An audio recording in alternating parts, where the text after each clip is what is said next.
बाबूजी का जन्मदिन आज सोवियत यूनिवर्सिटी के कैंपस में मनाया जा रहा है, मेडिकल कॉलेज में मनाया जा रहा है। उसमें क्या क्या एक्टिविटीज़ रही हैं सर, उसके बारे में आज विस्तार से बताएं आप। मनाना तो बहुत बड़ी बात है जी, हम इस लायक कहाँ हैं। ये तो अपने बाबूजी का व्यक्तित्व है, उनकी शख्सियत है, उनके गुण हैं कि जो पूरे इलाके में खुशबू की तरह फैले हुए हैं। और जो भी उनसे ताल्लुक़ रखते हैं या जो भी कोई मकसद रखने वाले लोग हैं, जो इल्म दोस्त हैं, जो इल्म सीखना चाहते हैं, ये खुशबू उन तक है कुदरती। वो लोग इकट्ठे होते हैं। आज का ये देख रहे हैं आप, कोई हमारे यहाँ से बाकायदा कोई इनविटेशन या वो नहीं होता, क्योंकि बाबूजी का नाम का एक दिन है। जो उनके चाहने वाले और प्यारे लोग हैं वो आज के दिन इकट्ठा होते हैं। और हमारी तो कोशिश यही है कि जो बहुत भारी भरकम काम बाबूजी हमें सौंप गए, जिम्मेदारी हम सौंप गए, हम उस लायक नहीं थे, न इतना भार बोझ उठा सकते थे। लेकिन ये सब उनका वरदान और आशीर्वाद है कि फिर भी अपनी एक बात हम रखे हुए हैं और लोग उस बात की थोड़ी कदर कर रहे हैं। तो असल जो मकसद है, बाबूजी का जो ध्येय होता था, वो हमेशा ये कहा करते थे, अपने जो कर्मचारी और घर के लोग, ताल्लुक़ के लोग, उन्हें कहा करते थे कि अगर किसी की सही मदद करनी है तो उसके बच्चों को पढ़ा दो। और ये कहते नहीं थे, उन्होंने किया। उनके यहाँ के जितना उस ज़माने में लफ्ज़ इस्तेमाल होते थे वो मैं नहीं कर सकता कर्मचारी लोगों के लिए। उनके यहाँ का स्वीपर, बाल्मीक, उनके यहाँ का धोबी, उनके यहाँ का नाई, उनके यहाँ का हाली पालदी, ये सब के सब बच्चों को उन्होंने आला तालीम दिलाई और बड़े बड़े अहदों तक उन्हें भेजा है। और वही उनके साथ खुदा की तरफ से ये इनाम है कि वो तमाम दुनिया में इस बात की शोहरत रख रहे हैं। आज गंगो सिर्फ गंगो तक नहीं है, आज गंगो पूरी दुनिया में है।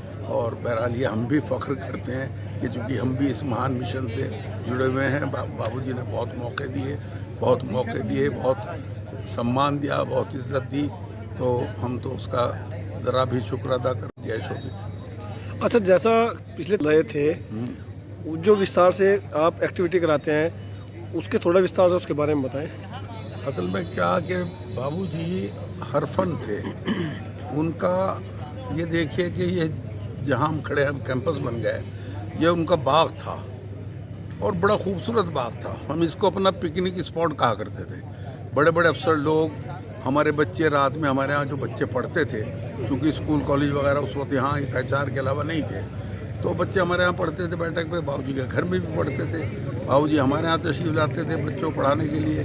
तो यहाँ वो प्रोग्राम करते थे बच्चों के बहाने से, नाम से, कि किसी ना किसी मौके पर, त्यौहार पर, और साहब वो जो है कि बच्चे जो है इनाम पा रहे या फ़र्स्ट आ रहे, खेल कूद कराते थे, उनके इनाम देते थे। इस तरह रहते थे। जो पतंगबाजी तक के मुकाबले यहाँ बाबूजी ने कराए।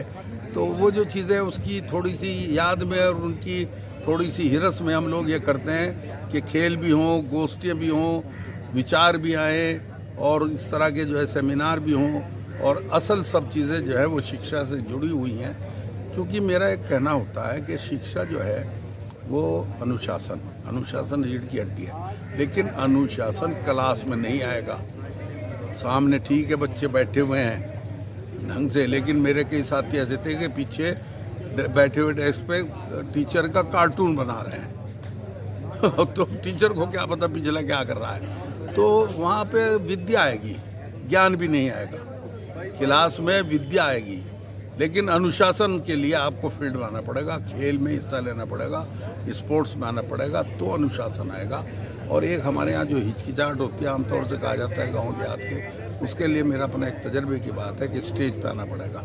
स्टेज पे आएंगे तो ये झिझक ख़त्म होगी, और झिझक ख़त्म होगी तो हम अपने अंदर की जो हमारे गुण हैं, हमारी सलाहियत हैं, उन्हें हम लोगों के सामने पेश कर सकते हैं।